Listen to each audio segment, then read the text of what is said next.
My name is Cheryl Whitaker, and for most of my adult life, I believed I was doing the right thing, the thing good daughters are supposed to do. I wasn't flashy. I wasn't loud. But when something broke, I fixed it. When a bill went unpaid, I covered it. When my parents, Gerald and Linda, started falling behind on their mortgage, I stepped in without them having to ask. It wasn't heroic. It was just habit. You see a hole in the roof, you patch it. You see your parents slipping, you hold them up. That's how I lived. Quiet, steady, and always available. Every Saturday morning, I'd stop by their house, check the thermostat, refill their prescriptions online, sort the mail handle, whatever crisis had cropped up that week. I sent grocery money through Venmo like clockwork, paid for Mom's dental work when their insurance fell through, spent 2 hours on the phone with the bank once to stop foreclosure. No thank you ever followed. No praise was needed. I told myself this is what love looks like when it grows up. I never asked for recognition. I never expected applause. That wasn't the point. I had a good job, my own apartment, no children to care for. I was the responsible one. The one who kept it all from falling apart. My younger sister, Tiffany Whitaker, lived differently. She drifted from one apartment to the next, one temp job to the next, with a trail of canceled plans and unpaid loans behind her. She once used our parents' car to chase a man she met on Instagram across state lines. Another time, she took my credit card and vanished for 2 months. When she resurfaced, no one asked questions, least of all Mom and Dad. They called her spontaneous. She's just figuring herself out. Meanwhile, I was expected to keep the lights on literally. I never minded not out loud anyway. I figured that's how families worked. Some people bring the spark, some bring the safety net. And I had always been the net. Still, there were moments, quiet, flickering thoughts I'd quickly suppress when I wondered if they even noticed how much I did. When I'd restock the fridge and no one remembered it was me. When Tiffany would breeze in on a Sunday, post a selfie with Mom and leave me cleaning the dishes, I'd brush it off. It doesn't mean they love me less, just differently. Besides, I had other things to think about. I'd been saving to open my own flower shop one day, maybe move to Seattle like I always dreamed. But somehow, each time I got close, some medical bill or emergency plumbing issue pulled me back in. That dream sat quietly in a folder somewhere the way I used to believe love should be low maintenance, invisible, no need for credit. And then, one Saturday morning, while I was doing what I always did, sorting through paperwork for Dad, I found something I wasn't meant to see. Something that would shake every quiet assumption I'd made about this family and about my place in it. It started like any other Saturday. Dad had finally admitted that the paperwork in the back room was getting out of hand. Bills, insurance forms, letters from the HOA, all piled up in a plastic tub with cracked handles. He asked if I could help sort and scan them. Of course I could. I brewed a cup of coffee, grabbed my laptop, and sat at the dining room table while Dad watched the news with the volume too low, just how he liked it. I flipped through manila folders and envelopes, some unopened, some already yellowing. Electric bills from 2 years ago. A warranty for a dishwasher that hadn't worked since Tiffany's birthday party. Then I saw it tucked near the bottom of the stack. A navy blue folder labeled in my mother's handwriting, Estate Plan, Last Will. I paused. My first instinct was to set it aside. I wasn't snooping. I was helping, not spying. But something stopped me. A flicker of unease, the kind that doesn't shout, it hums. I opened it. The document was thick, neatly printed with bookmarks and signatures. I scanned the first few lines. Legal language, boilerplate stuff. But then there it was. The distribution section. The house. The savings. The car. The life insurance. All of it to Tiffany Whitaker. I kept reading, eyes blurring, stomach knotting. My name appeared once. We leave our love and gratitude to both our daughters. That was it. Love and gratitude. For Tiffany, a house and $57,000 in savings. For me, well wishes and a sentiment. The heater I paid to replace hers. The house I kept out of foreclosure hers. The life insurance I helped them secure after Dad's scare last year. Also hers. The woman who used my credit card without asking, who once crashed Dad's car and blamed the brakes, was now the sole inheritor of everything I had quietly sustained. I sat still for a moment, trying to breathe through it. My hands were shaking. The paper in front of me rustled, but the sound felt far away. It was absurd, objectively absurd, and yet familiar. Like a truth I'd known for years, but never allowed to take shape. Had they forgotten? Or worse, had they always known and simply decided I didn't need to be included? I thought of the week I spent on the phone with their bank, pushing through paperwork to stall a foreclosure. The weekend I canceled my trip to Portland because Tiffany had decided she really needed to do a last-minute yoga retreat and couldn't watch Mom post-surgery. The nights I drove across town after work because the Wi-Fi was down and Dad needed help filing taxes. They must have remembered. They had to remember. The folder sat open in front of me like a wound. I didn't cry. I didn't scream. I just sat there blinking at the truth spelled out in polite legalese. A few minutes later, Dad wandered into the kitchen scratching his neck. "You still scanning those papers?" he asked, grabbing a water from the fridge. I turned to him, holding the will gently like it might shatter. "Did you mean for me to see this?" He froze. Just for a second. Then came the sigh. That long, familiar sigh I'd heard my whole life. The one he used when I asked why Tiffany got the bigger bedroom, when I asked why I had to babysit again, when I asked why nobody showed up to my college graduation dinner. He looked at me, not guilty, not apologetic, and said, "You know how your mother thinks? You're fine. You've got your life together. No explanation. No remorse. Just an old tune on a worn-out record." I closed the folder, set it on the table, and stood up. I didn't raise my voice. I didn't slam a door. But something inside me, something long strained and stretched, finally quietly snapped. I didn't say anything else that day. Not to Dad. Not to Mom, who was still upstairs folding laundry, unaware, or maybe entirely aware of what I had just discovered. I left the will exactly where I found it. Neat. Untouched. Like none of it had happened. But in my chest, something small and stubborn began to harden. I drove home in silence. No radio. Just the ticking of the turn signal, the rhythm of a steering wheel I gripped too tight. When I parked outside my apartment, I didn't go inside right away. I sat there, keys in hand, looking at nothing. It wasn't the money. It wasn't the house. I could survive without those things. I had been surviving just fine without them. What cut deepest was what the will confirmed: I had never been chosen. Not for the bedroom. Not for the spotlight. Not for the legacy. And now I understood that maybe I had never even been seen. That night, I didn't sleep. I watched the ceiling turn from black to gray and then pale morning. I made coffee and poured it down the drain. Everything tasted like metal. I kept telling myself there had to be more. Maybe Dad had panicked. Maybe Mom had made changes without thinking. Maybe Tiffany didn't even know. But those were hopes, not facts. What I had in front of me was ink on legal paper, and a father who looked me in the eye and said I didn't need anything because I already had my life together. As if competence canceled out love. As if responsibility disqualified you from being remembered. As if being the strong one meant you didn't count. I tried to shake it off, tried to return to routine, but something in me had shifted. When I got texts from Mom about grocery lists or internet outages, I left them unread. When Dad sent a meme I didn't understand, I didn't respond with a polite ha-ha.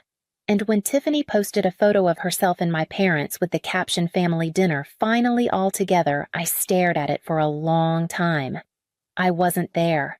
I wasn't invited. And no one had noticed.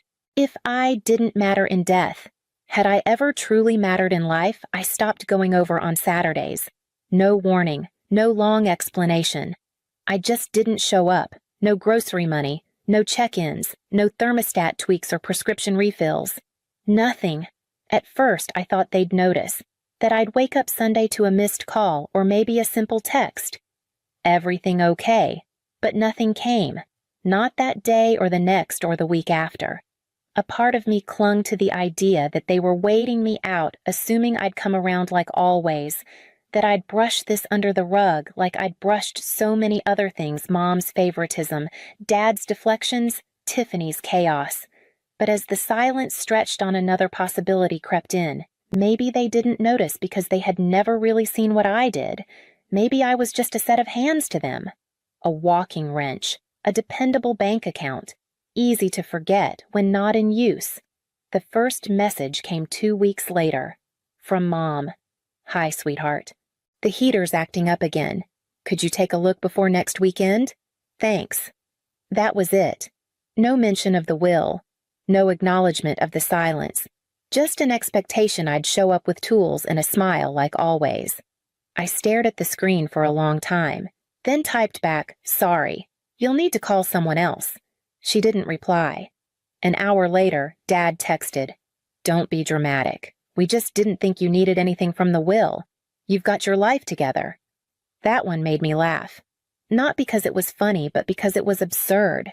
As if being competent disqualified me from being loved. As if stability meant I had no needs, no worth. I didn't reply. Then, of course, Tiffany chimed in. Hey, sis. Mom says you're acting weird. Can you chill out? This isn't a big deal. I blinked at the message. My jaw tightened. She was about to inherit the house I'd paid half the mortgage on for 5 years, and she thought this wasn't a big deal, I typed. Then pay the mortgage. She replied with a laughing emoji. Then, girl, I can't afford that. That's your thing. That was the moment it all clicked. They never expected me to inherit anything because in their eyes I already had what I was supposed to have. Not gratitude, not a seat at the table, just the responsibility to keep it all standing. I turned off my phone, sat in the quiet, and let that sink in. I was never the favorite. I was never even equal. I was just the one they leaned on so often for so long that they forgot I was even a person. That night I made a decision. No more payments, no more favors, no more fixing the broken things in their house or their lives. Let them call a contractor. Let them call Tiffany. Let's see how far that inheritance gets them when I'm no longer the one holding up the roof. 3 days after I stopped responding, the guilt campaign began. It started small, subtle even. A voicemail from Mom, cheerful on the surface, carefully worded. Hi, honey. We're a little behind on the electric bill, not asking for anything, just thought you should know. Love you. Right, not asking, just informing. The way a cashier informs you your card didn't go through, expecting you to fix it without being told. I deleted the message without listening twice. Then Dad called. I ignored that too.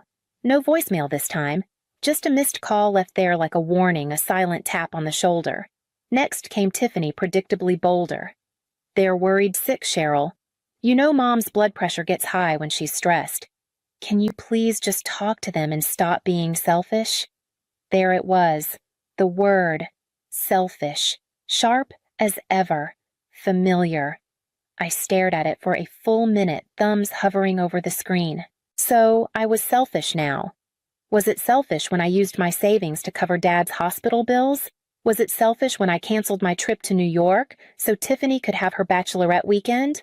Or when I missed 3 days of work to care for Mom after her knee surgery while Tiffany was at Coachella? I typed all of it, every example, every fact. Then I erased the message before hitting send. Not because it wasn't true, but because I finally understood it wouldn't matter.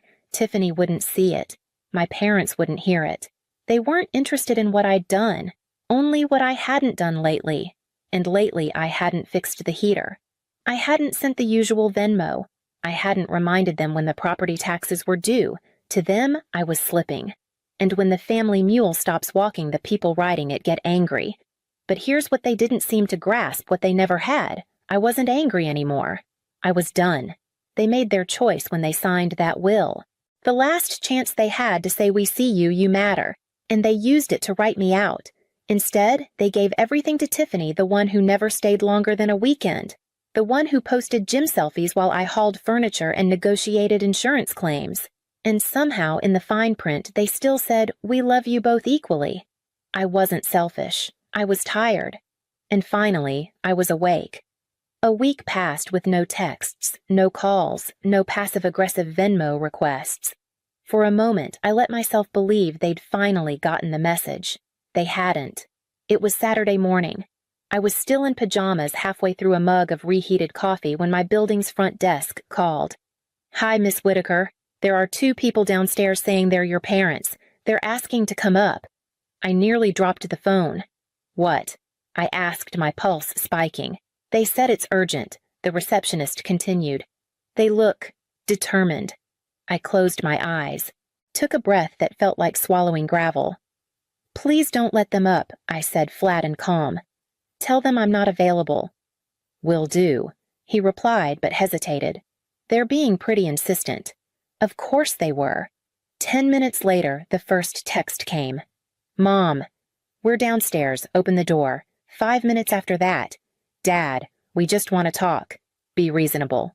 And then, right on cue, Tiffany, seriously, Cheryl, you're making Mom wait in the cold like this. What is wrong with you? What was wrong with me? Nothing. What was wrong was them showing up uninvited, believing they could fix months, no years of erasure with a surprise appearance in the lobby. This wasn't a tantrum, it was closure, but apparently they needed to hear it face to face. I threw on a sweatshirt, grabbed my keys, and took the elevator down. There they were. Linda in her pearl earrings hair set, clutching her coat like it was a prop. Gerald stood beside her, arms crossed, jaw clenched. Tiffany leaned against the wall, arms folded, looking like a smug little prosecutor. I opened the lobby door just wide enough to stand in it. Mom stepped forward, her voice already trembling. Sweetheart, we just need 5 minutes. That's all. No, I said, even and steady. You need money. That's all. Her face dropped. Like I'd slapped her. That's not fair, she whispered. Neither is leaving your daughter out of your will, I said. Let's call it even. Dad's jaw tightened. We didn't come here to argue. No, I said you came here to make me feel guilty enough to pay your bills again. I looked at Tiffany. But I'm not doing that anymore. Ask your heir. Tiffany scoffed. Don't drag me into this. You're already in it, I snapped. You got the house, you got the savings, you got the promise of everything. So why am I still the one expected to clean up the mess? No one answered, because there was no answer. Just 3 people suddenly forced to stand in the space I used to fill and not liking the view. I leaned against the doorframe, arms crossed. You raised me to believe family was about love. Turns out it was about leverage. And now that you have nothing left to hold over me, you're panicking. Mom's lip trembled. Dad looked away. Tiffany muttered under her breath, You're being dramatic. I smiled. No, I'm being done. And with that, I closed the door. No yelling, no scene, no bargaining. For the first time in my life, I chose myself. They didn't stop at my doorstep. By Monday morning, the campaign had gone public. It started with a vague post on Mom's Facebook page, a 10-year-old photo of the 4 of us on a family hike I had planned and paid for. The caption read, Sometimes the child you love most is the one who forgets you first. Prayers appreciated. The comments rolled in like clockwork. You were such good parents. Some children just forget where they came from. We raised ours right. Thank God. By lunch, Dad had added his own version of events. Raised a daughter with everything she needed. Thought she'd care for us in our later years. Instead, she turned her back when we needed her most. And just to twist the knife, he tagged me. Tiffany followed up with a filtered photo of her and Mom on the porch swing. Mom turned slightly, eyes glistening. The caption read, She doesn't deserve this. None of them do. But I'll keep showing up even when others don't. That's what family means. No names, no direct accusations. But everyone knew who the bad daughter was. I hadn't posted screenshots. I hadn't aired their secrets. I had stayed silent, but they hadn't. They wanted sympathy. They wanted control. Most of all, they wanted to own the story. So I wrote one post, just one. Not dramatic, not emotional, just the truth. For 5 years, I supported my parents financially while my sister contributed nothing. I paid their mortgage, their groceries, their repairs. I never asked for recognition. Then I found out accidentally that I'd been written out of their will. Everything was going to my sister. No conversation, no explanation. They made their choice. Now I've made mine. To stop being used, to stop paying for love I never truly received. If that makes me selfish in their eyes, so be it. I hit post. And for the first time in months, maybe years, I felt peace. Not because the war was over, but because I had finally stopped hiding. Maybe you've been the strong one too, the fixer, the quiet provider, the one who held the whole thing together without ever asking for credit. If this story sounded a little too familiar, you're not alone. Sometimes we tell the truth not to be heard, but just to stop being invisible. You don't have to explain your story. But if you've ever walked away quietly just to save yourself, leave a single word. Or just a dot. That's enough for those of us who've been there to know. You were too.